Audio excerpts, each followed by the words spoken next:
What it do? Hello, hey, how y'all doing this evening? Good. How you doing? Man, I ain't complaining about nothing.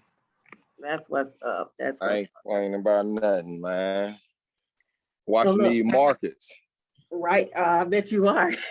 Yeah, I'm trying to get the lumber. You heard me? I feel you. Trying to get to it. Ain't nothing wrong with that. So Yeah, look, so money. I couldn't even broadcast it to live, so I'm recording it and I'm gonna post it later, right after I finish, because I had some serious technical difficulties to the point that I was pretty mad. All right, that what's up. All right. So you already know how we talk anyway, but I wanted to kind of kick it off by talking about like the family structure, right? So like the new kind of structure and the old structure, probably the old that we're used to. Okay. So, and I know. Yeah, go ahead. I didn't know if that was the question or you want me to get started or you know what I mean. Well, yeah. So my thing is, like, what are your thoughts based on what's going on now in new marriages versus what happened? Not just marriages, I guess family.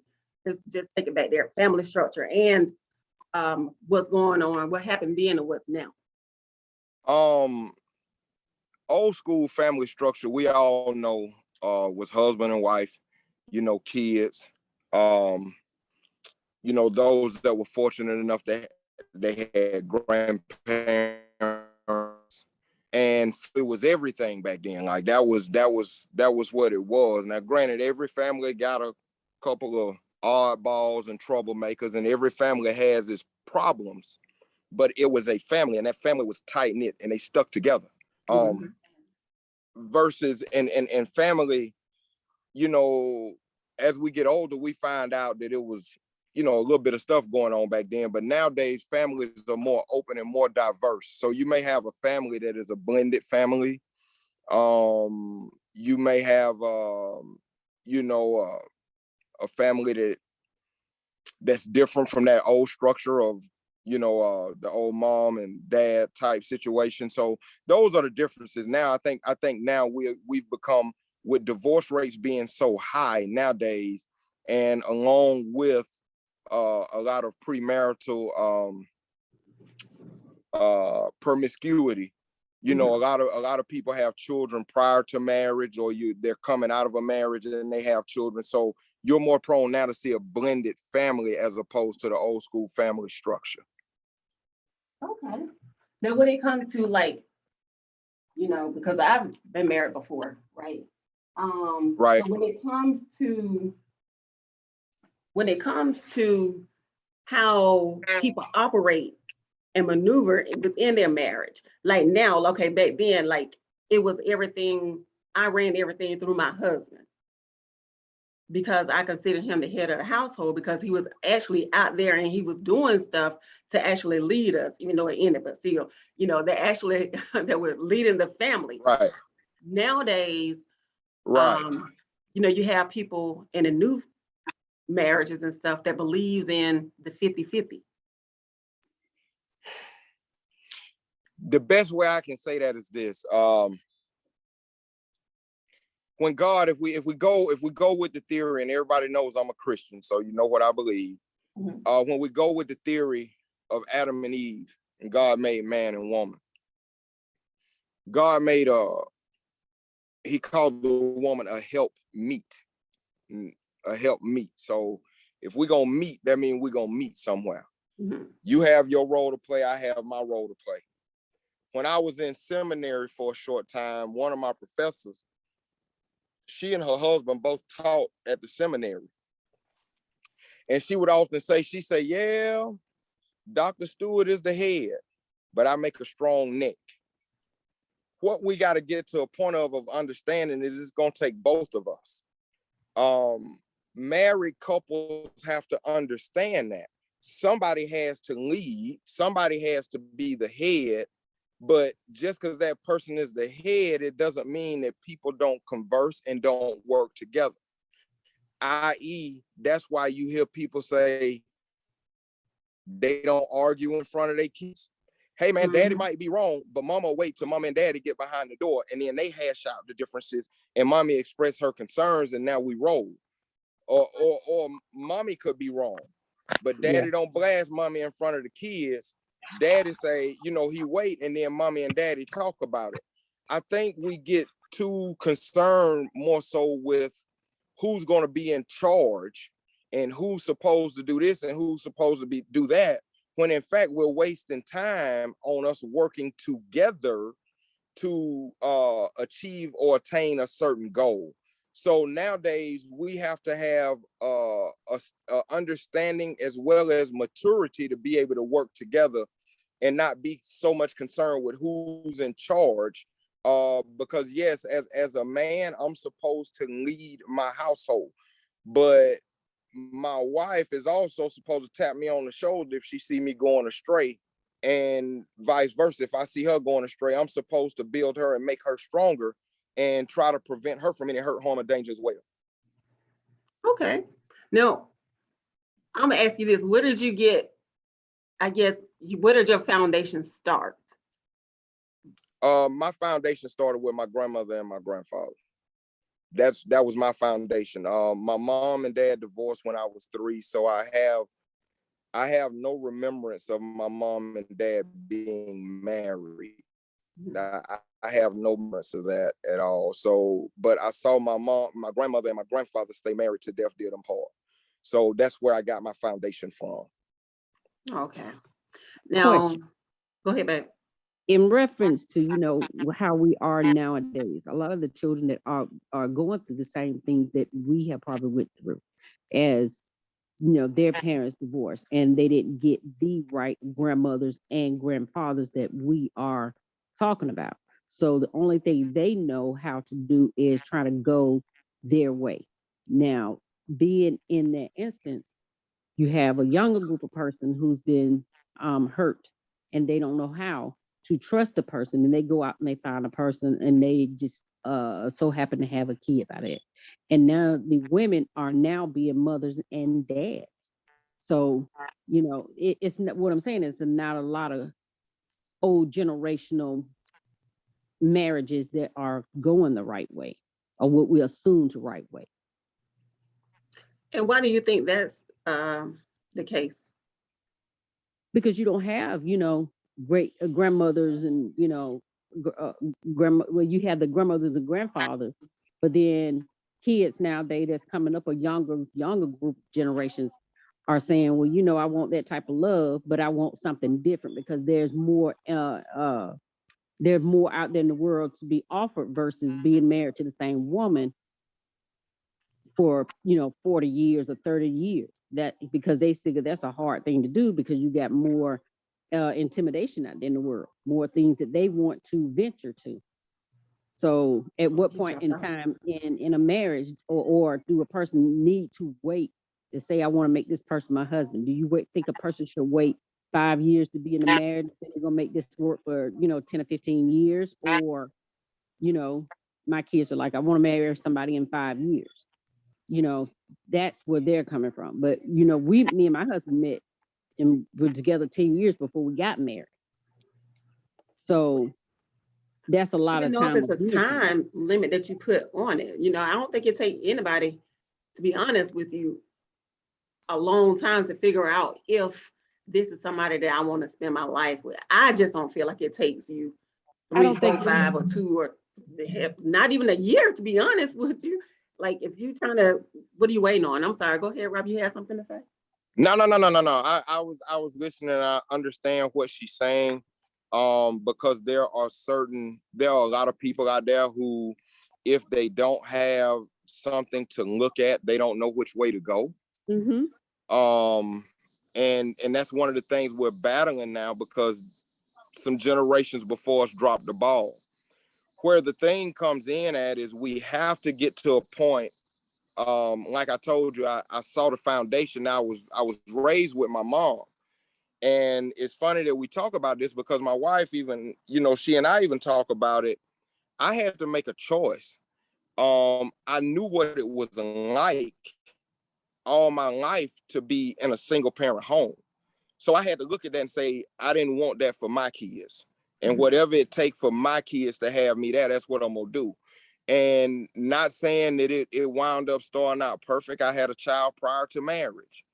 And I did all I could to stay in that child's life. But my wife and I, we have a blended family.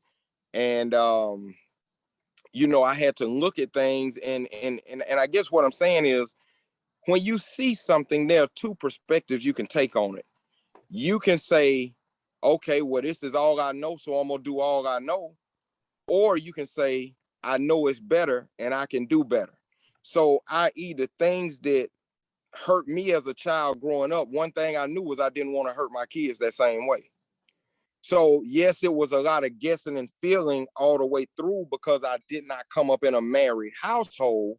However, I knew that I wanted a married household and stability for my family. And I had to take that role because it would have been easy to say that, well, since I didn't have, I don't know, and I just ain't gonna try. You know what I mean? Yeah.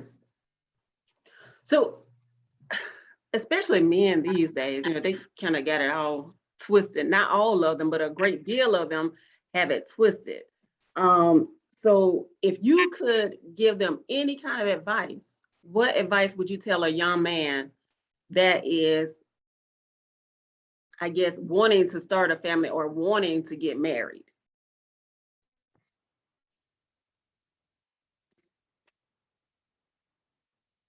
Any kind of advice? Yeah. Any kind of advice. Y'all sure y'all want to hear this? I don't know now. Yeah, I do. Okay, we're ready. Go ahead. All right. Number one, put God first. Number two, know what you want in life and love yourself. You gotta love yourself first. Number three, set a standard and don't settle. And before you marry anybody, man, go get counseling. It's not taboo because, man, you meet people, you think you fall in love and you don't realize how much in lust you are. Then you get started down this road and some stuff that should have came out didn't come out. And I tell people all the time when they go to counseling, man, go across town. Don't go to your pastor. Don't go to his pastor. Don't go to your pastor. Don't go to nobody who you know.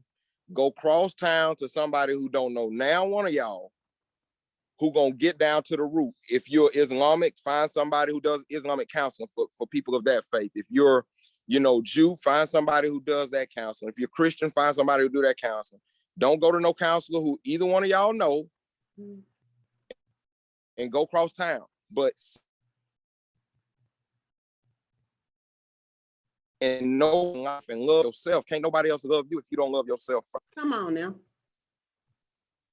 That's straight. And you That's got to be willing. I'm gonna say something, man. Oftentimes we get caught up in this, man, what he bring to the table, what she bring to the table, man, what he do, man, what she do. Man, a man gotta have this, man, a woman gotta have that. Hey, man, 86, all that. We should be looking at each other saying, what can we do together? Because the reality of it, all that mess we be yapping, everybody can do that. You think I'm lying? Single people can survive whether they men or women. I promise you, a man know how to wash his own clothes. He know how to cook his own meal. He know how to, if he don't know how to do that, I don't know what kind of man you fooling with, no way. But he know how to pay his own rent. He know how to cut his own, know how to get his, he knows how to survive. On the flip,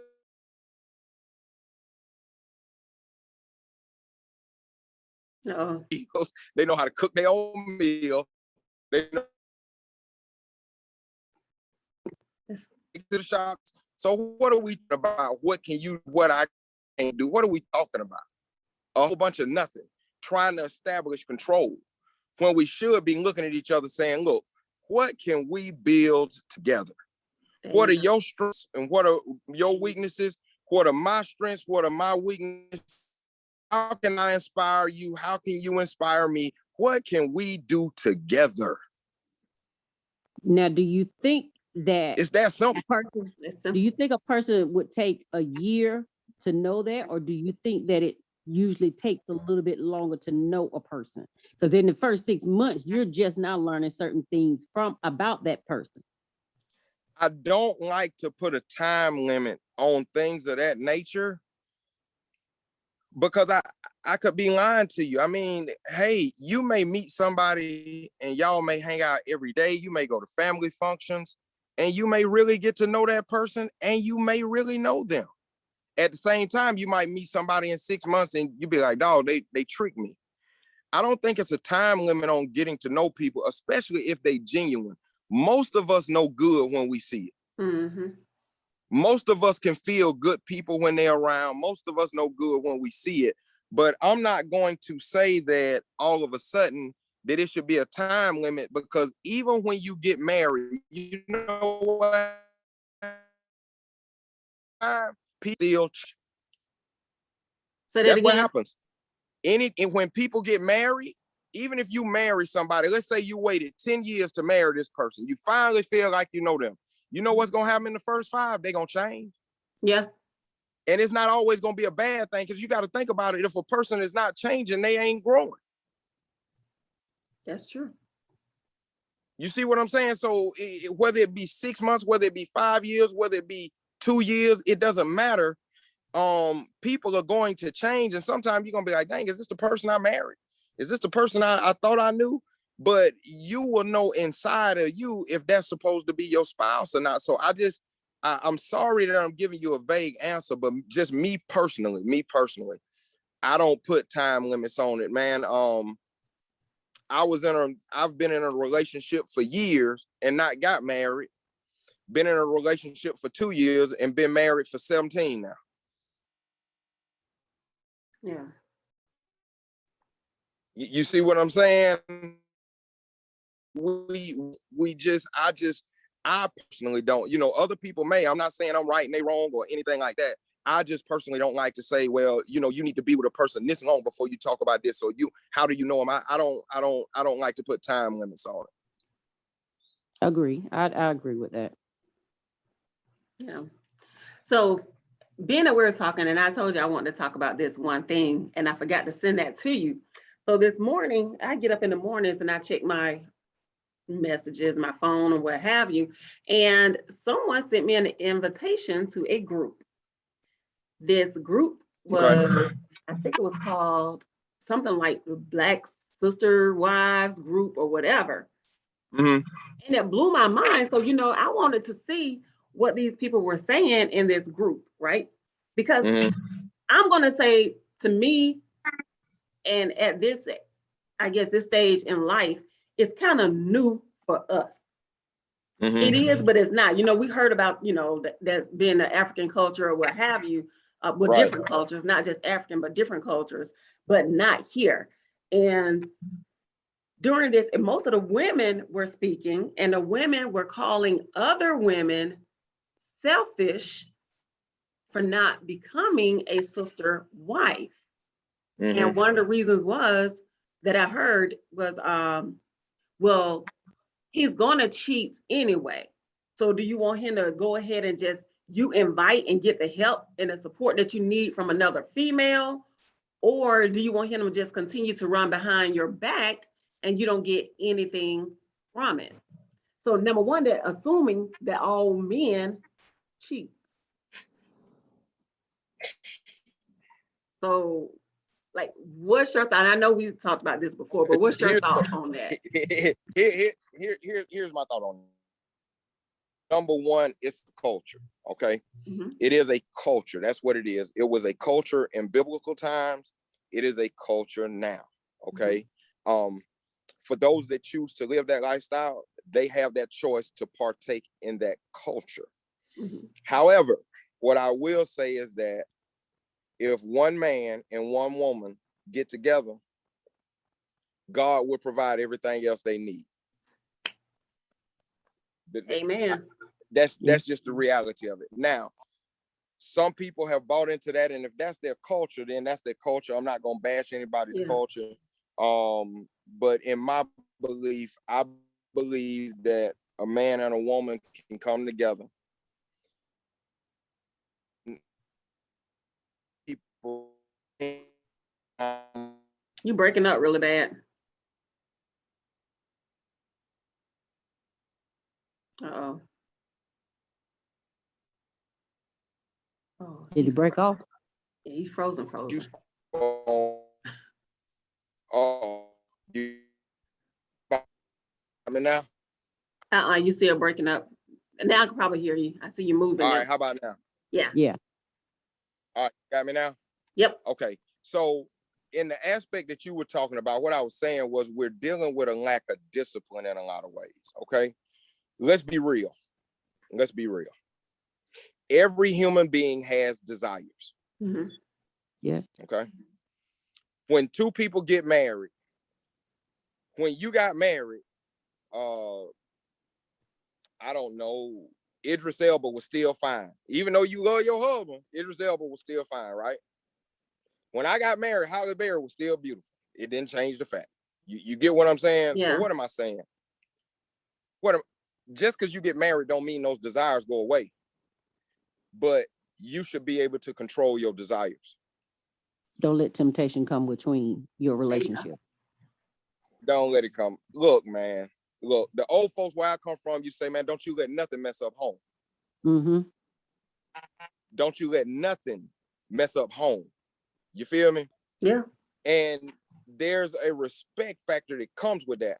So if the reasoning that you're partaking in that culture is because you assume, keyword being assume, that your man is going to cheat, you might want to check out the man you with. There you go. Exactly. Now, if you're partaking in polygamy because you believe in the culture and you believe in that family unit, hey man, have at it.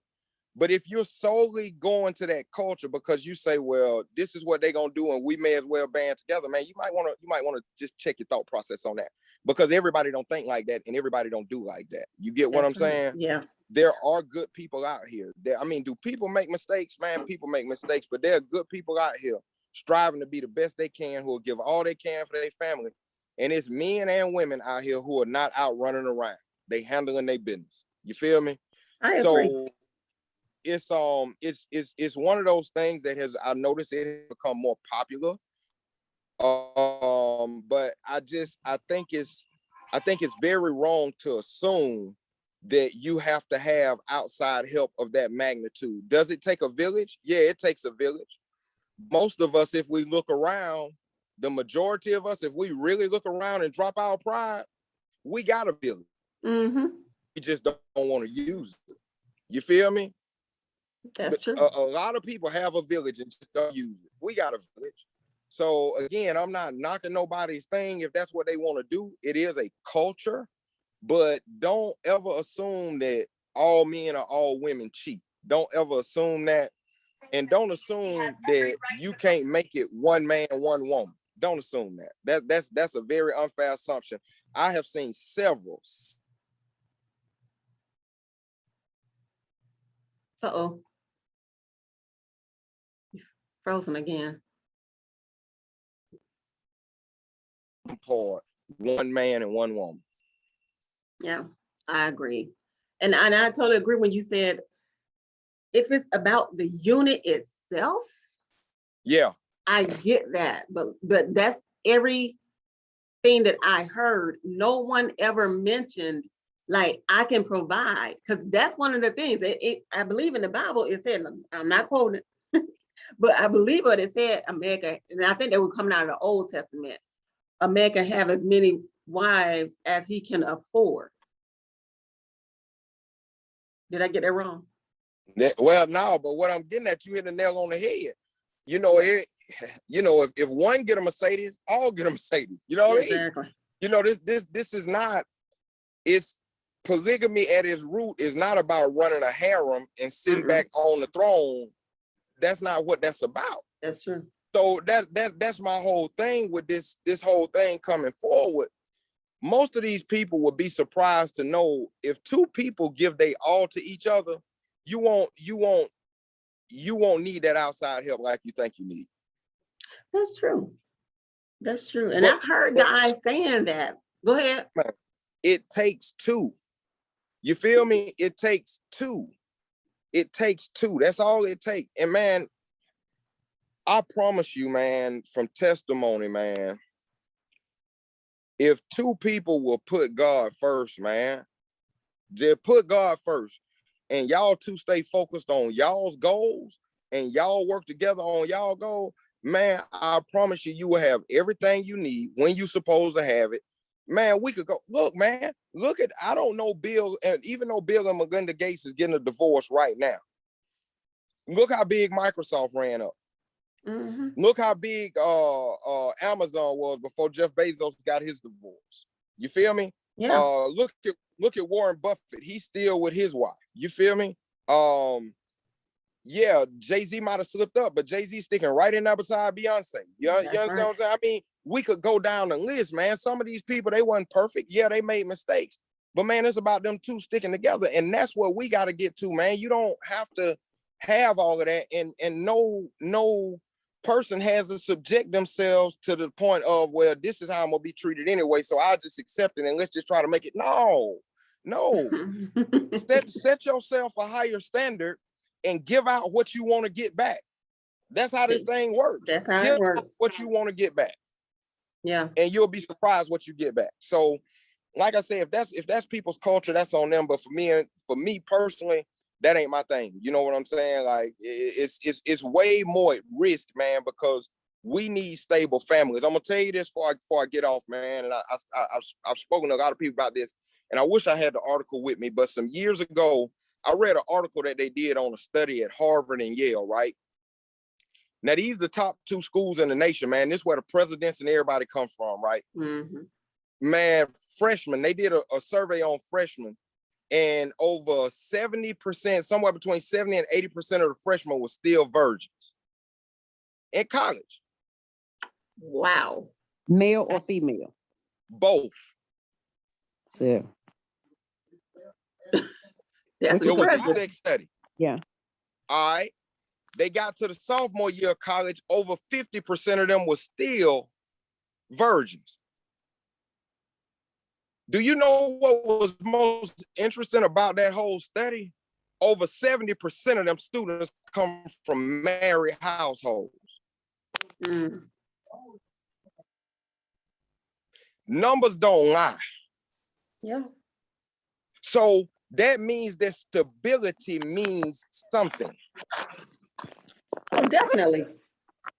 You see what I'm saying? Yeah. So stability, these kids, I'm not saying they mom and dad had the best marriage. I'm not saying that.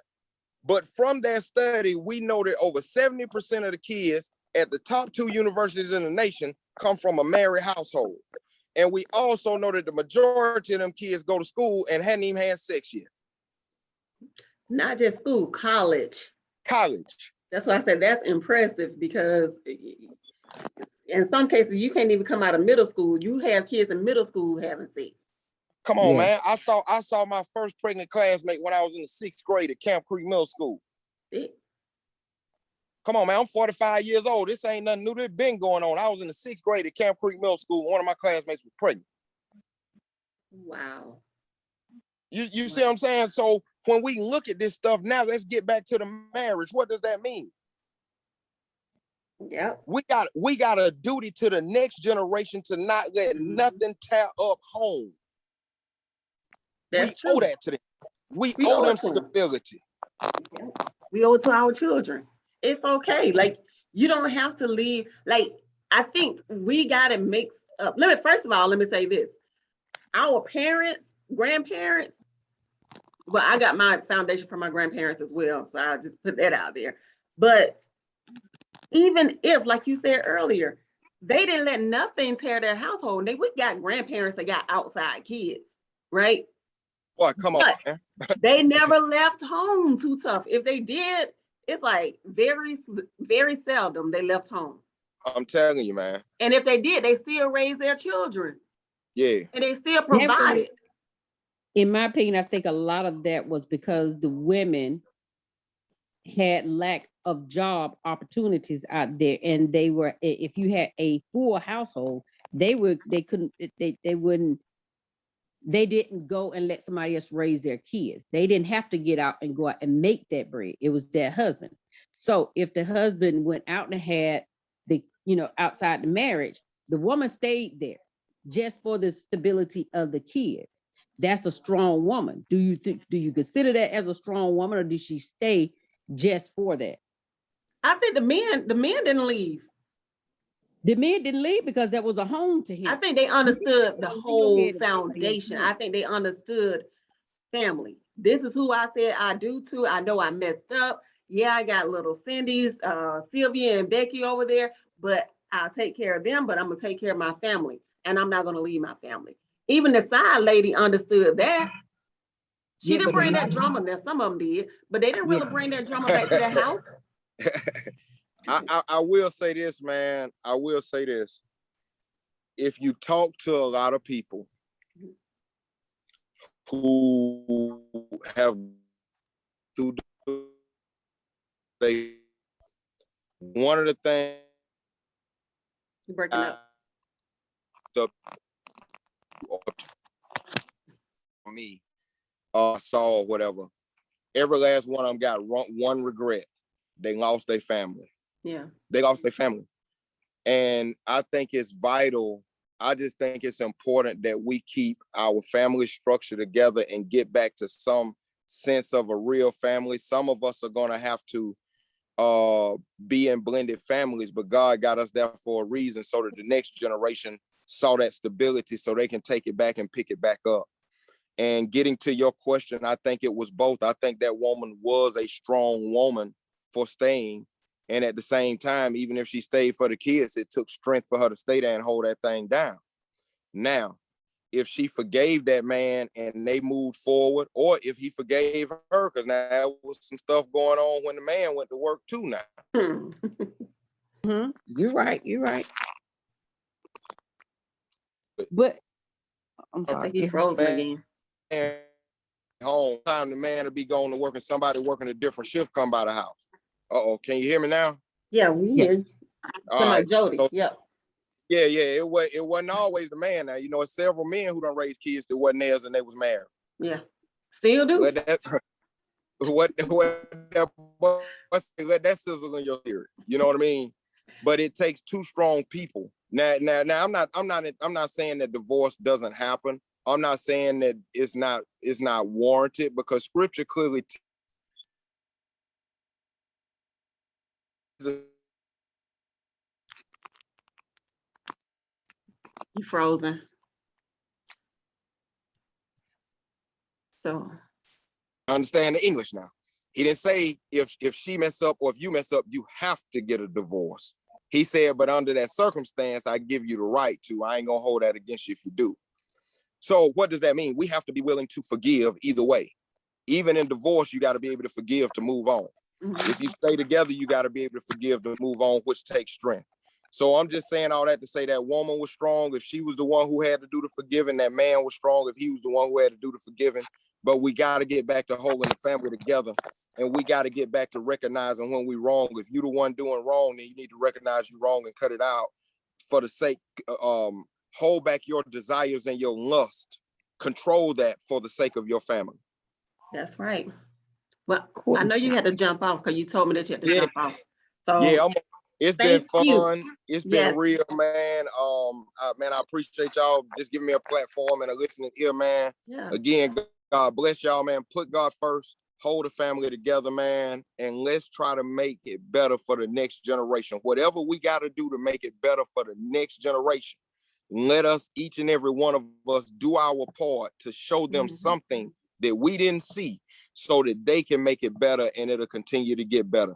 It's up to us to break the generational curses, not the preacher, not the doctor, not nobody else. The breaking of the generational curses is going to come with us taking action, not doing what we know is wrong. That's right. That's right. Well, all right. Well, we'll see you again. Okay. Y'all be blessed. See y'all soon. All right. You take care. Hello? Yeah. Yes, ma'am. So, what did you think? Did you, do you know, like, the whole family structure. Do you kind of get where we were going? Like, I know we were talking about the old versus the new, stuff like that. And this whole sister, well, I don't think did you comment about that, the sister wives thing? No, I just didn't get the sister wife thing. I was.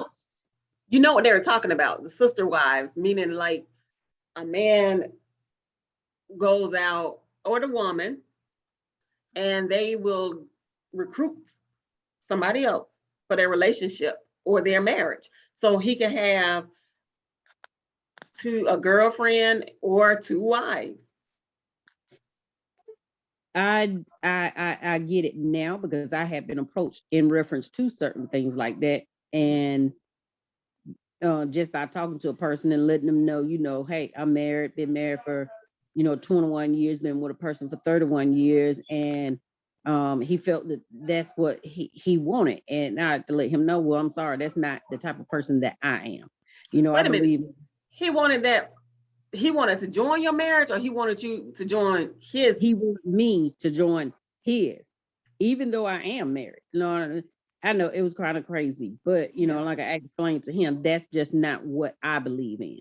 I believe in always God first. And if he made man and woman, and then he didn't make 3 and 4 women at the same time. Yeah, you went out and we see things, and that's what they desire, because you feel like he didn't make 3 to 4 women to be in the same marriage. Yes. Yeah. And that may have happened in the past or in history, but that's just not what I am into. Yeah, I think. Oh, I'm sorry. Go ahead. No, go ahead.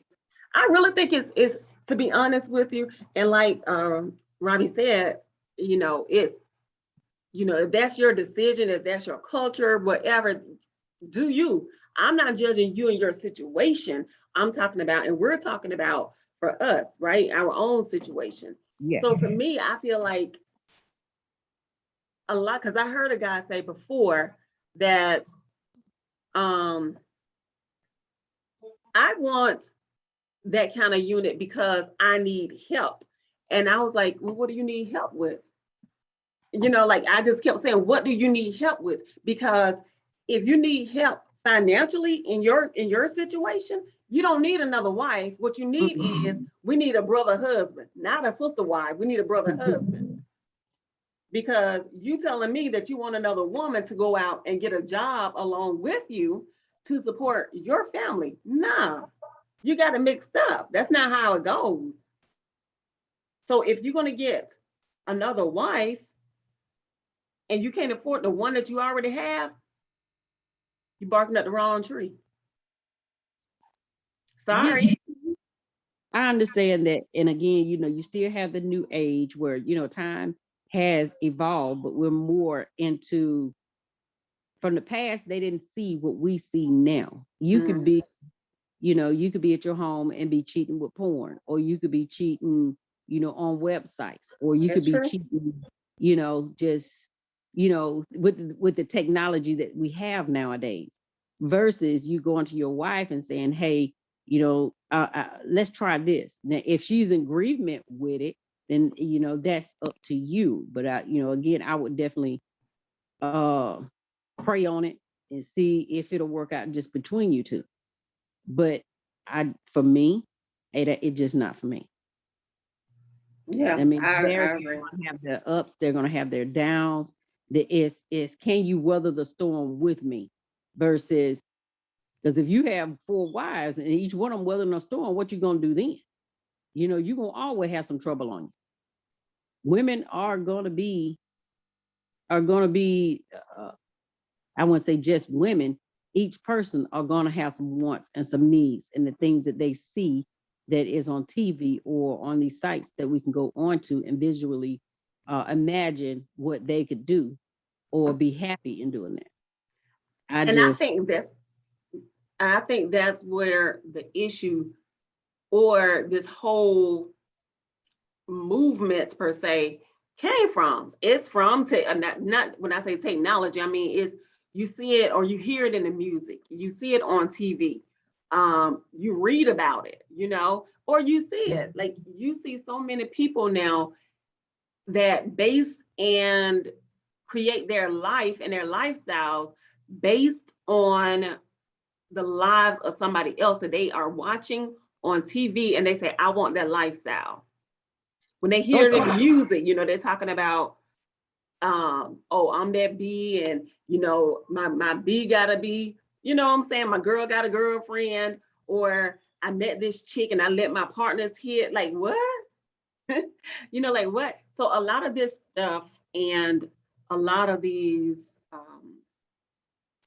new lifestyles that people are coming up with, I feel like a lot of people are really basing that off the lives of celebrities and their stars, and what they see and on TV, hearing music or what have you. That's where they're getting a lot of this stuff from. So they are being, I guess, brainwashed into this new culture. Nobody really want to work for nothing. Nobody want to work in a relationship. It's all me, me, me, me, me. And this is what I want. And it's not about just you. When Robbie said, keep God first, and I believe in keeping God first. Now, if you get to a point to where do you think that with what's going on now, that the devil has a lot, he has his hand in everything. And he'll put things in front of you, and you allow that to come your desire, being as the devil has placed that, because he knows, hey, I see where she's going here. I kind of got her. Now I need her to do what I want her to do and play you like a Pinocchio, just like a little friend. Yeah, temptation is there. He's going to throw that temptation in front of you. Do you think, in my opinion, I think that's serving two different gods. Or two different, because if the devil feel like he can get you, then that's where he's going to go. Now, that to me, that's serving the devil, but you can't serve two gods. You only can have one, or however you want to say God, a spiritual or spiritual being. But being able to serve two in a marriage, you have to only, if you together as one and you both believe in God, then you can't let the devil come in, because he will mess your family up. And bringing kids back into it, it's hard to be able to be married and not have a disagreement in certain things, and your kids don't hear. Me and my husband has never, I won't say never, but I can count on one hand as to how many arguments we've had in front of our kids. We'll get in our bedroom and we'll have our conversation at night after we know or think that the kids are asleep, but it's never a fight going down. It's my opinion versus your opinion, me listening to your side of the conversation of what you think it should do, and I give you my opinion in reference to how we can come together as one and maybe meet somewhere in the middle. What's the middle? The man is the king. The man is the head of the household. His opinion is out there, but I also want to give you mine too. All the time I ain't gonna go with his, and all the time he ain't gonna go with mine. Most of them with mine anyway.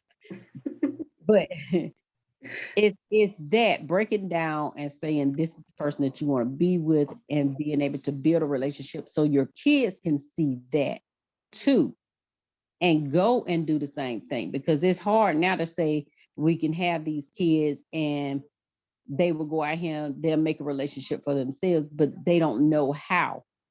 And my daughter told me, Mama, you always told us what to look for in a man, what to look for, how they're supposed to, treat us, but you never taught us what we're supposed to look for them, look forward from them. And I thought that was interesting. Yes, I would tell my kid, you stay away because they ain't gonna do this and that, and they don't want them for this. But then you were telling them what to watch out for and not what to look for. Not what to look for. And now their ages, I'm teaching them, hey, if a man can't do this for you, or he can't meet you somewhere in the middle, I'm still a big believer of a guy coming to the house and meeting the parents. Yes, meeting the parents. Yeah. And not just come and take you out on the first day type of stuff. No, come and meet the parents, sit down, have a conversation, maybe even eat dinner with the parents. Yes. And it's I think My daughter was like, well, I was scared to bring him over because of this. Or maybe he's not going to meet up to what I think that y'all are looking for. It's not for me to say that. As long as he's, giving you the respect that I can see with my own two eyes is the reason why we want him to come around, to be able to see, talk, where his mind is, because what you don't see from a young man, because you're love blinded. We as a parent can pick up on certain things and bring it. Not just males, not just somebody that they are dating or trying to date, but even their friends. Yes. We could pick up and say, that's not your friend. That's not your friend. Sorry. And they don't want to listen. But don't get me wrong. We don't want to listen either. Yeah.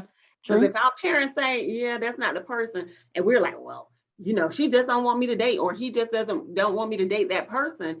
So we kind of still do it just out of curiosity or just being rebellious, to be honest. Yeah. But now when we tell these kids, like, listen, times are different. Back then a boy probably take you on a bad date or whatever. Nowadays they can take you on a date and you don't come back home. Yeah. It's just always something. So times have definitely changed, and it's scarier out here now than it was back then. Totally. Sorry. And I think that just being as a parent that say, okay, take your own money just in case. Just in case. Just in case he goes somewhere and start tripping. Charge your phone up. Will you be in his car, your car? Take your watch. Nowadays you got technology, you ain't got to have no phone, you have a watch. But knowing that if you are in trouble or anything, that you could pick up and let somebody know your location, or somebody being close to that location for a few times. And that's getting to know a person, because you have to nowadays, because kids aren't being raised the way we came up. Like Robbie said, with grandparents, they brought us up. But it's getting stranger and stranger as our kids grow and our grandkids coming up. So I don't know. I guess it's more sitting down and talking to the young man and woman or girls and explaining to them, you don't have to do this in order to get this type of notice. Exactly. Including dressing certain types of ways. I do feel like this is something, like, I will work on that, because especially like sitting down talking about love and relationships and stuff like that, or basically loving yourself first, because a lot of people, even a lot of grown-ups, really don't know themselves. They don't even, like, I stayed single for a long time after I got a divorce. I dated then, but after that relationship, I stayed single for at least probably like 8 years, right? I ain't say I didn't date. I say I was single. It's a difference. But I did that because I wanted to get back. First of all, I wanted to get rid of all of that toxic stuff that I got from that marriage and that relationship, right? First, to get that out of my system. Now let me date myself. I took myself on trips. I took plenty of trips. I took myself out to eat very nice restaurants. I would dress up and go sit down, candlelight dinner. I did all of that. Took myself to the movies. Even now, I found myself like not wanting anybody to be always in my space. Not that I don't want a relationship, but I don't always want somebody in my space, because I like my own company. Okay. Even in a relationship, go hang out with your boys. Yeah, I'm gonna go hang out with my girls. I'm gonna have a girl trip, a girl weekend, whatever. It's okay. Sometimes you need that. Yes, you do. Yeah. I haven't taken myself out on a dinner date personally. Never thought about Because that. I eat all the time.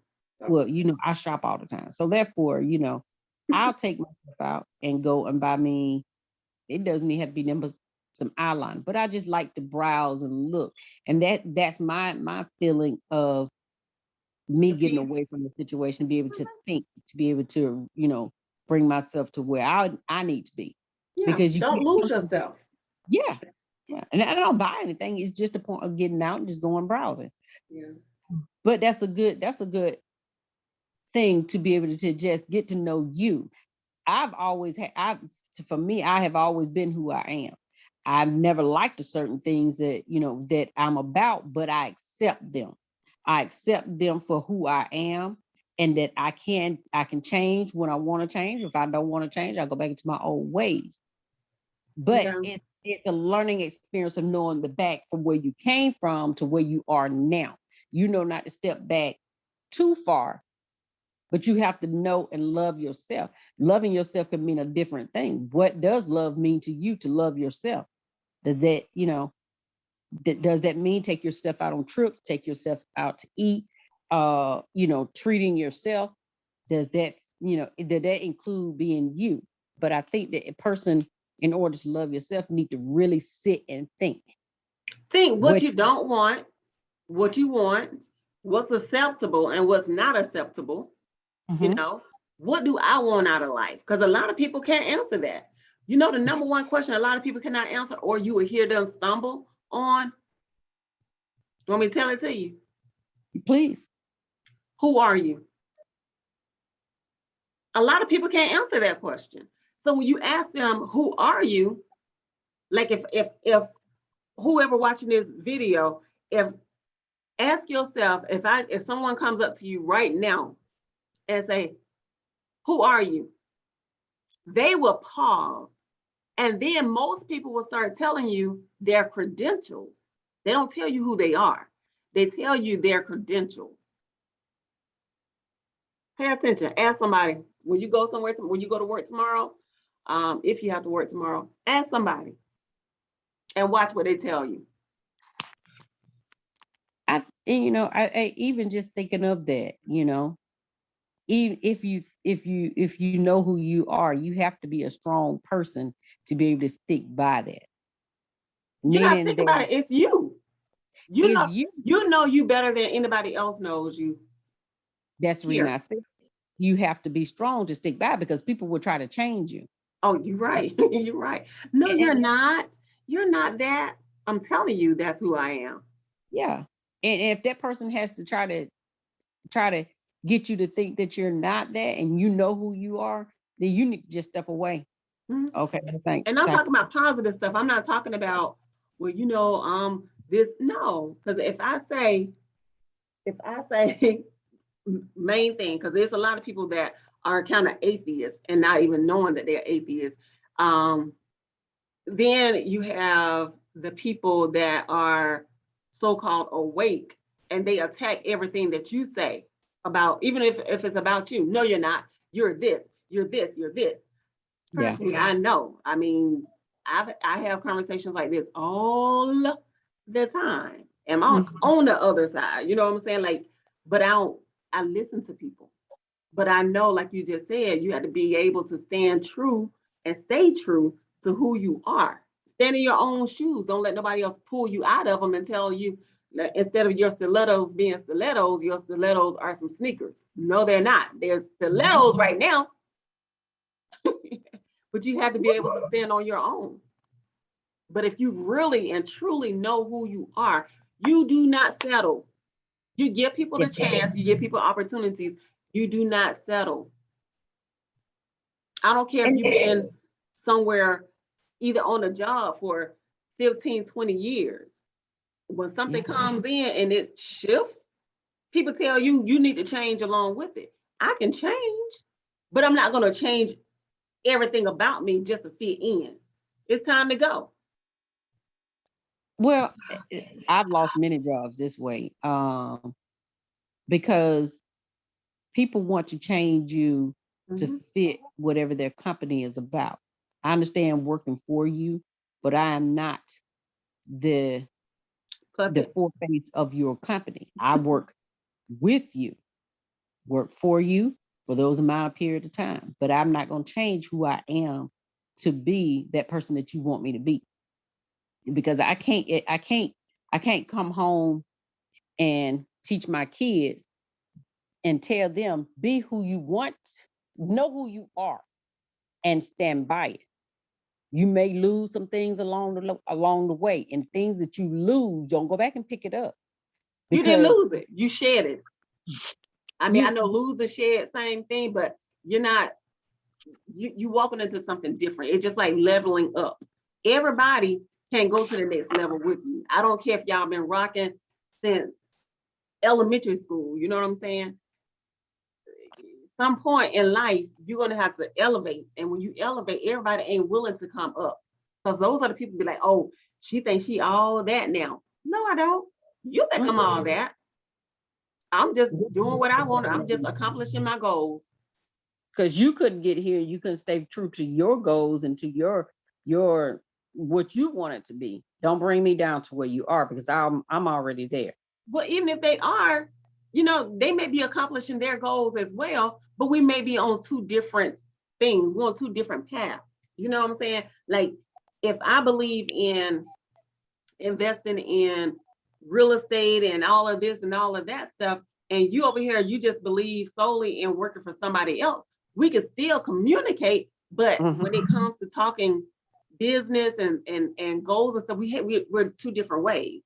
Versus if you and I are talking about business and real estate and stuff like that, we can like help each other along the way. But this person that just stuck over here working for somebody may not want to hear that. They don't want to go to those seminars. They don't want to go look at property. They don't want to look at an investment portfolio and stuff. They don't want to talk finances. So guess what? You go and you stick with the people that want to do that, but you can still converse with the other person that's just business, working for somebody else.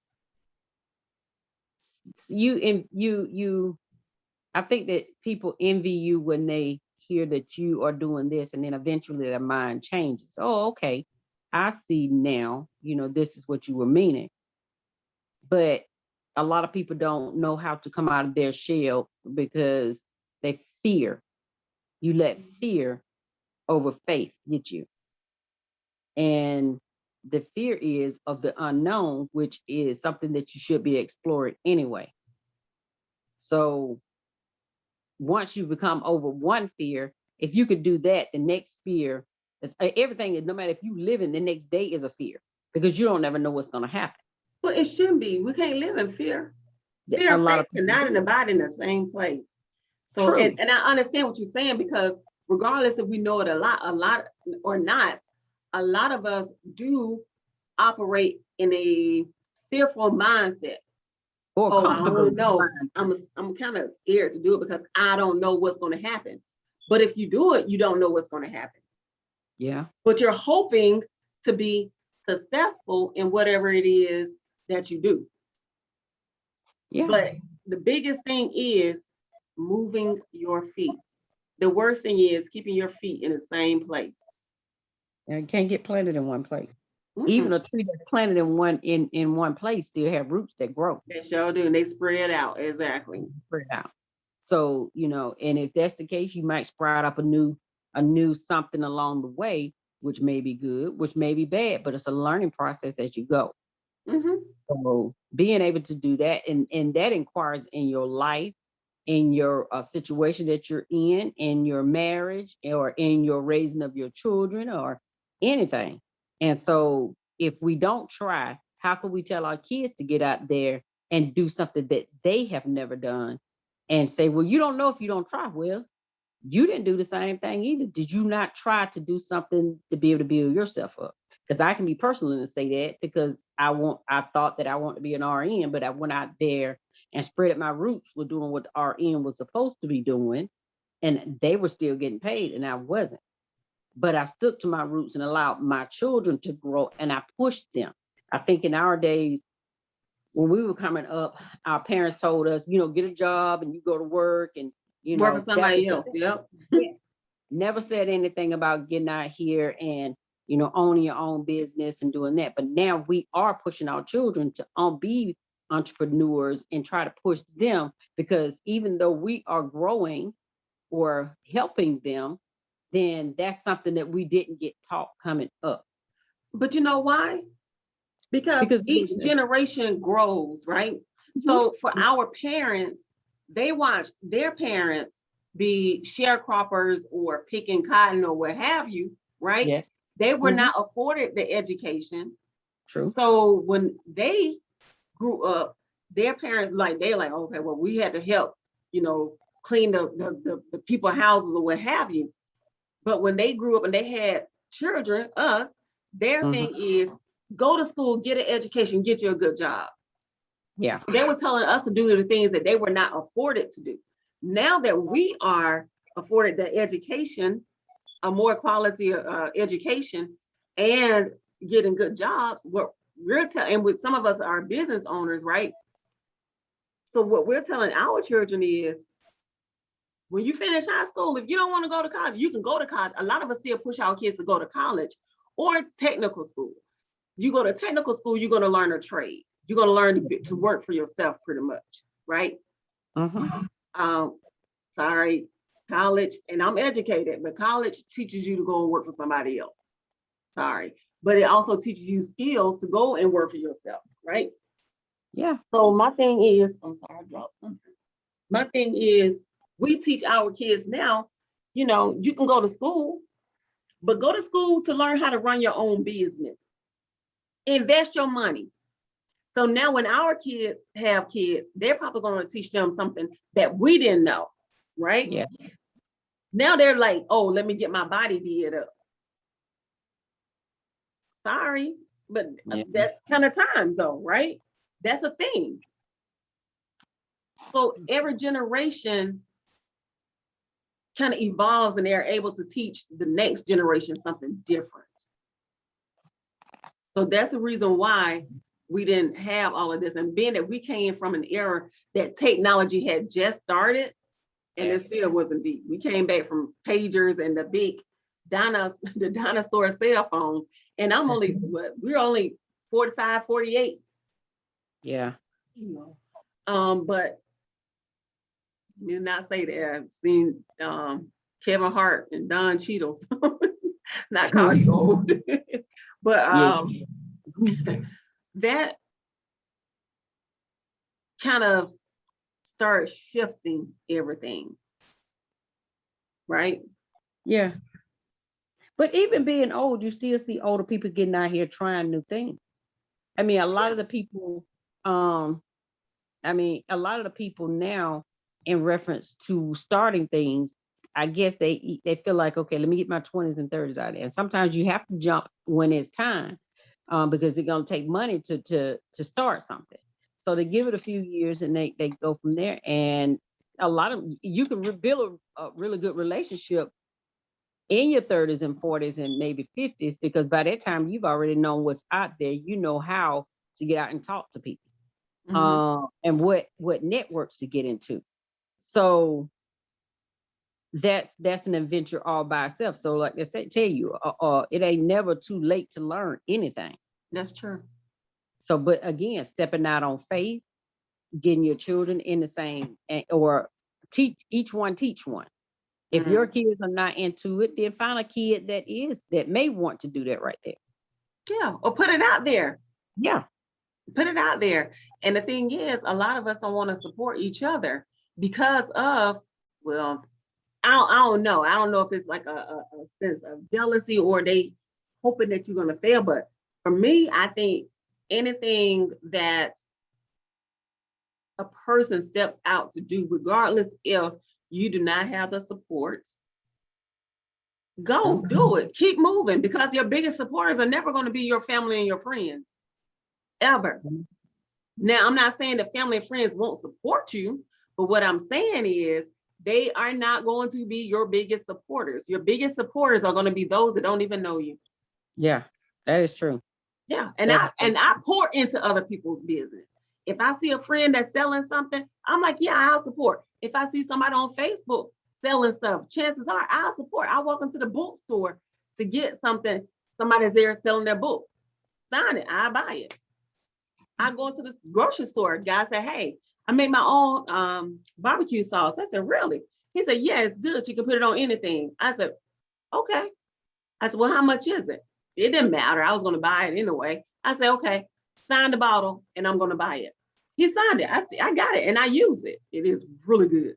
But I said it to say this, sometimes that you can always put your best foot forward, but when you do that, sometimes the people that you've supported will kick you. They will kick you in that leg that you're moving forward. Mm-hmm. For unknown reasons, even if you poured into them and poured into their business, they will simply will not support you, even if it's something free. They will not support. But you know what? You have to keep going, because you poured into somebody, meaning you planted seeds. So whenever you do step out and start doing your own thing, it's going to work. You just have to keep moving. You have to keep grinding. You just have to keep going regardless, because eventually everything that you're doing is going to pay off. And I think that works in any type of situation that we just talked about. It works in every situation, whether it be a marriage or bringing your kids up, or teaching one, talking to them.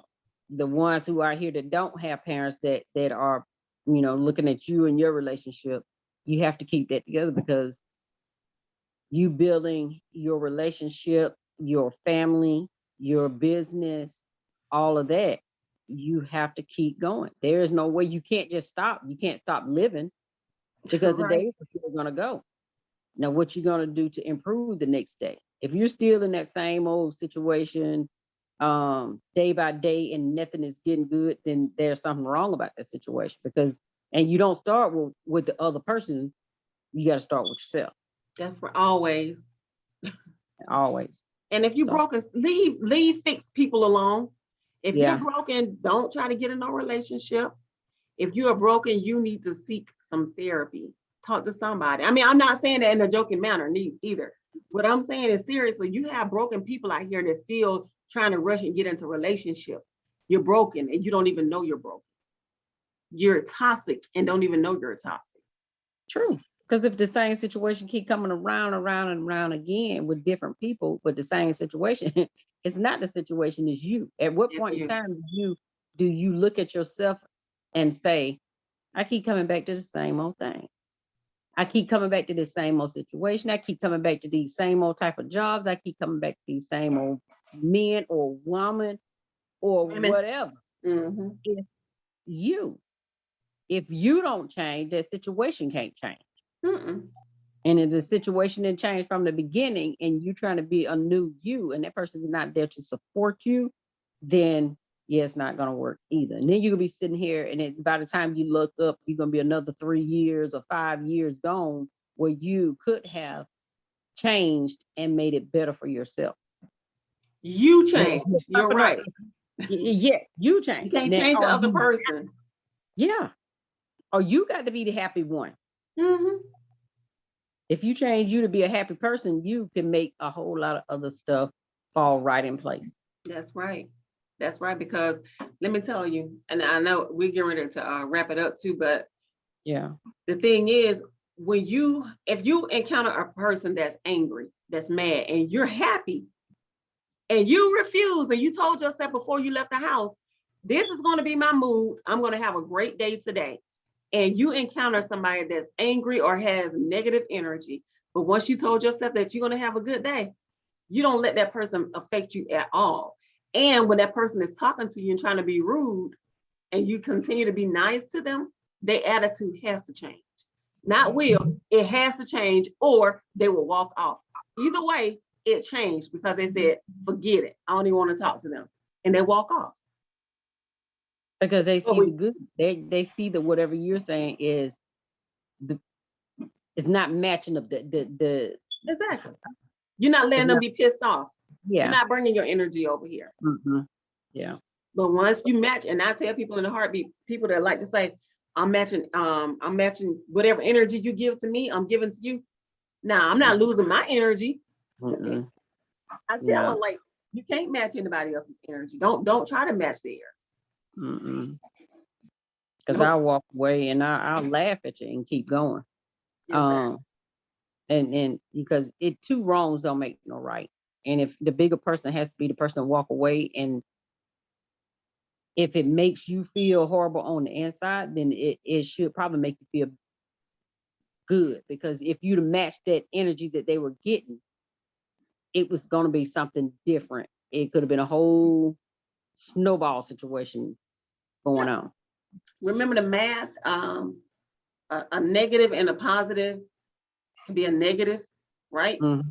But a negative and a negative can be a positive. Mm-hmm. You know why? Because if you negative and I'm negative, we're great together because we're just two negative people, right? Yeah. But if I'm positive and you're negative, we ain't matching. We got to go. We got to split. Bye. We just like this. We can't come together. Yeah. But if you're both of us are positive, we can get somewhere as well. But two negative people, it look like they're going good, and they are, because they're both going in the same direction, negative. Yeah. So that's that. But anyway, thank you so much for joining. You're welcome. I'm sure you'll be joining again. I wanted to do that one-on-one, whatever, that little small session with Robbie, but hopefully here coming up, we're trying to get more men involved, especially when we're talking about, the family structure and rebuilding our community. Now, do you think, in reference to rebuilding our community, do you think the church should be able to pull and say anything into it as to how we need to get our generational kids together? Could that be a subject in church that will bring? I think it could be, but at the same time, you had to get that raw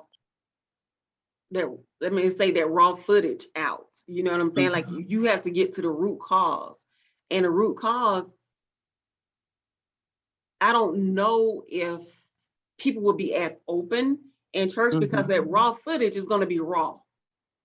You know what I'm saying? Like it's got to get down to the nitty gritty. Yeah. But I think if we're going to talk about it in a biblical format, I think, it can happen in the church. But I feel like to start it off, you really got to really discuss a lot of the stuff that's going on in our families. And a lot of that stuff is obviously not biblical, right? Right. That's why I say that's that raw footage. Yeah. But I think once we start getting more people involved and talking about it and being open and honest and put aside their selfish ways, meaning we could sit here and listen to Robbie say whatever he need to say, right? And he's telling you his standpoint. He told you, like, if that's what you do, I understand, I'm not judging you. But he's saying, for me, that's not what I'm doing.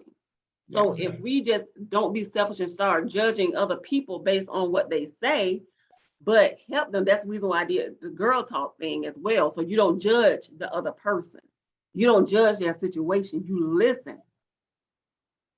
You listen before you respond, because you don't know what mindset that person is in, and you don't know their background.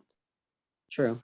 But if you listen to them and you understand, then you can offer, or you can like kind of insert some positivity there. If they're negative, or if they're going down the wrong path, you can potentially help bring them back by saying something nice and say, oh yeah, I get where you're coming from.